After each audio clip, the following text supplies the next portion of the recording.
नारायण हरि साथियों।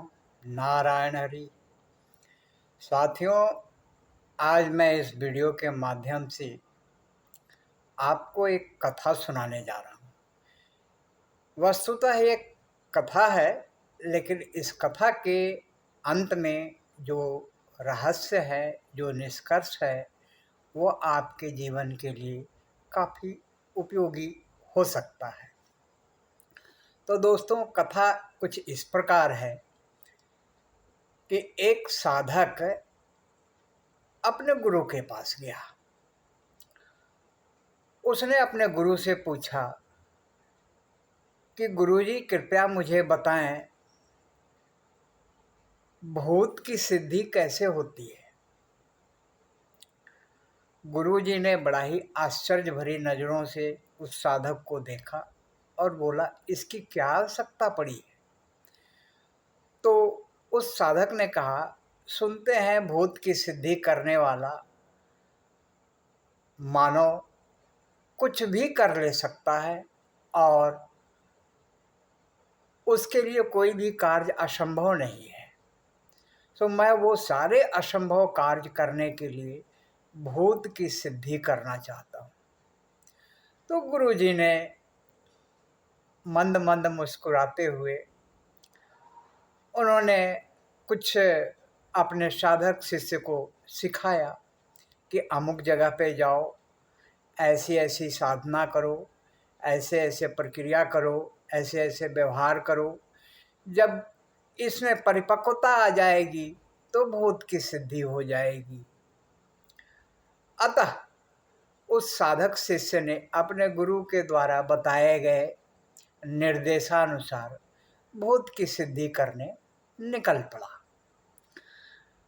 ठीक उसी तरह से वो भूत की सिद्धि कर रहा था जैसा कि गुरुजी ने बताया था। कुछ दिनों के बाद सिद्धि जब परिपक्वता की ओर आई तो भूत प्रकट हो गया। जब भूत प्रकट हो गया तो वो थोड़ा गड़बड़ाया। भूत ने पूछा, हाँ वो बताओ, मुझे मेरा आवाहन क्यों किया गया है, मुझे क्यों बुलाया गया है। तो आनन फानन में कुछ ऐसा उस साधक शिष्य को सूझा नहीं। उसने कोई एक छोटा मोटा काम बता दिया कि मैं चाहता हूँ तुम ये काम करके आ जाओ।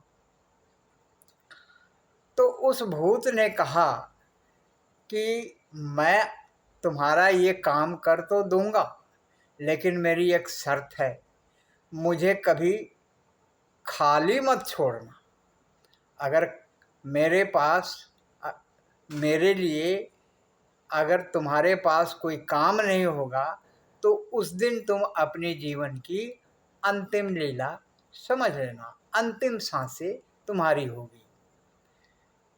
तो साधक शिष्य थोड़ा घबराया भी, लेकिन फिर भी कहा कि ठीक है, मैं तुम्हें काम की कभी कमी नहीं होने दूंगा। बस इतना कहना था कि वो भूत जो है साधक के बताए गए काम को पलों में कर गया। जब वह कार्य हो गया तो फिर उसने कहा कि अगला काम बताओ। तो साधक शिष्य ने दूसरा काम बता दिया जो उसके मन में आया। वह भी काम कुछ सेकंडों में हो गया। फिर तीसरा काम बता दिया, वो भी कार्य हो गया। क्योंकि भूत वो सूक्ष्म आत्मा, सूक्ष्म शरीर, उसको न कहीं आने में समय लगता है न जाने में समय लगता है, वो सारी क्रियाएं तो हो जाती है। और इसी प्रकार वो कर रहा था। नतीजा ये हुआ कि पहले तो कुछ घंटे कुछ दिन चले इसी प्रकार कि वह क्रम वाइज जो है बारी बारी से नित्य नए कार्य बताता गया और भूत ने उसको पूर्ण करता गया। अंततः बात यहाँ तक आ गई कि उस भूत के आगमन के बाद और उसके इस व्यवहार के कारण साधक शिष्य को ना तो खाने का टाइम मिलता था, ना सोने का टाइम मिलता था, ना ही किसी से बात करने का टाइम मिलता था। यानी उसकी पूरी की पूरी दिनचर्या ही बिगड़ गई, क्योंकि 24 आवर्स हुआ उसके माथे पे खड़ा रहता था, मुझे अगला काम बताओ, मुझे अगला काम बताओ। वो बड़ा परेशान हो गया, ना तो वो चैन से सो सकता था, ना ही चैन से रह सकता था, ना ही वो किसी प्रकार की क्रिया में इन्वॉल्व नहीं हो सकता था, क्योंकि भूत उसके सामने खड़ा था।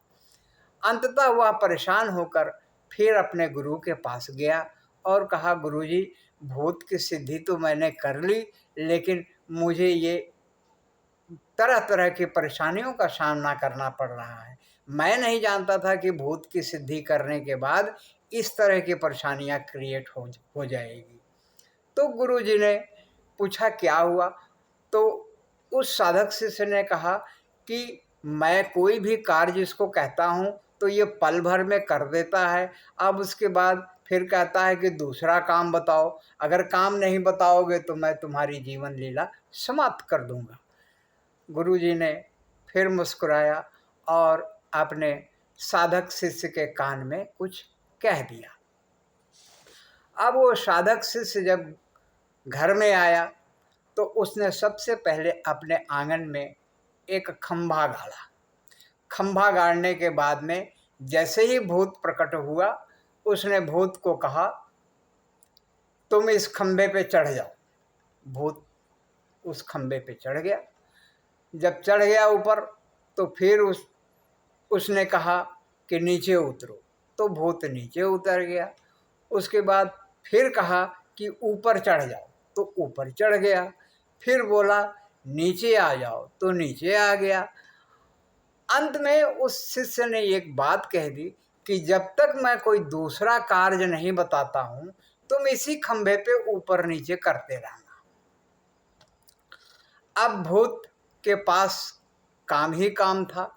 वह जो है उसके निर्देशानुसार खंभे पे चढ़ता उतरता रहा और इधर साधक शिष्य को जो है हर तरह के व्यवहार करने के लिए, खाना खाने के लिए, सोने के लिए, लोगों से मिलने जुलने के लिए, पूजा पाठ करने के लिए, साधना करने के लिए हर तरह का समय उसको उपलब्ध हो गया। अब उसके बाद जब कोई इच्छा करती कि अब भूत से ये काम लेना है, तो उस खंभे के पास जाकर वह फिर उसे आदेश कर देता कि तुम अमुक काम को कर दो, तो वो फिर अमुक काम को कर देता था। जब वह कार्य समाप्त हो जाता था तो फिर वो उसे आदेश दे देता था कि तुम इस खंभे पे चढ़ो और उतरो, जब तक कि मैं दूसरा कार्य ना बताता हूँ। इस प्रकार वह भूत के चंगुल से मुक्त हुआ साधक शिष्य। अब सवाल ये होता है दोस्तों कि ये भूत कौन है? ये भूत कौन है जो मानव को प्रकट होकर इतना परेशान कर देता है? तो दोस्तों, मैं आपके जानकारी के लिए बता दूं, यह भूत कोई और नहीं, मानव का मन होता है। यह मन ही एक ऐसा भूत है जो मनुष्य को हर समय परेशान करता है। ना उसे चैन से खाने देता है, ना सोने देता है, ना ही कोई क्रिया करने देता है। मन बहुत ही चलायमान होता है और इसी मन को वश में करना होता है। मन, अब देखिए कि मन पहले चला जाता है, शरीर पीछे पीछे चला जाता है। आपको सिनेमा देखने का मन है, मन पहले सिनेमा हॉल में पहुंच गया, शरीर पीछे से पहुंचा। आपको बाजार से कुछ लाना है तो मन बाजार में पहले चला गया, शरीर पीछे पीछे गया। कहने का मतलब, मन की गति इतनी तीव्र है, इतनी तीव्र है कि यह पलक झपकते ही कुछ भी कर लेता है।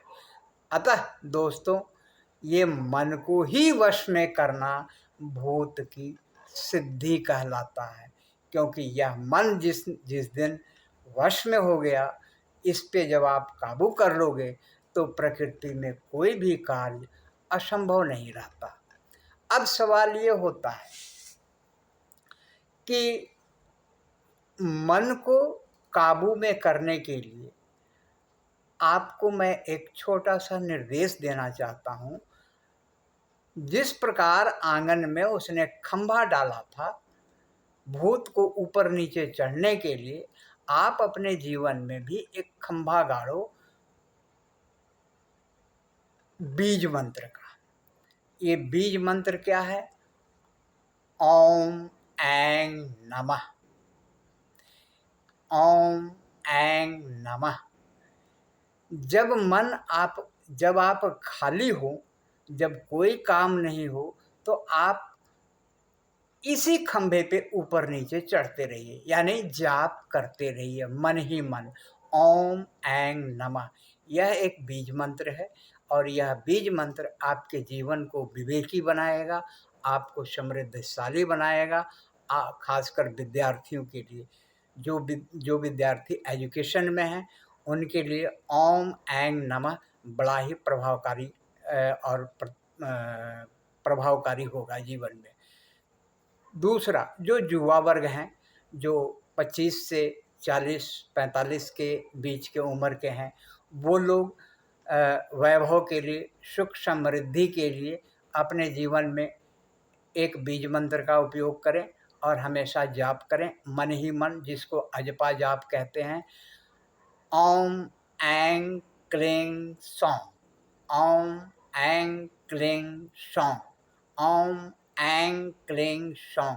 तो ये दोस्तों, ये बीज मंत्र आप अपने जीवन में धारण कीजिए खंभे के रूप में।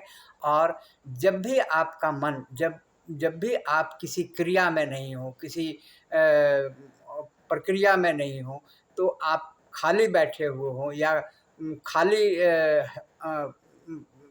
स्थिति में हो, तो आप सोते समय, उठते समय, जागते समय, कभी भी कहीं भी आप इसका स्मरण कर सकते हैं, इसका आजपा जाप कर सकते हैं। अगर आप किसी ब्रह्मज्ञानी से आपने दीक्षा लिया है तो आप उन मंत्रों का ही प्रयोग करें, अन्यथा इन मेरे द्वारा निर्देशित इस मंत्र को आप अपने जीवन में शामिल करें। आप बहुत ही लाभान्वित होंगे, आपका मन आपके वश में होगा और आप निश्चिंत होकर विवेकी रूप से अपने जीवन को आगे बढ़ाने में प्रयासरत रहेंगे। नारायण हरि।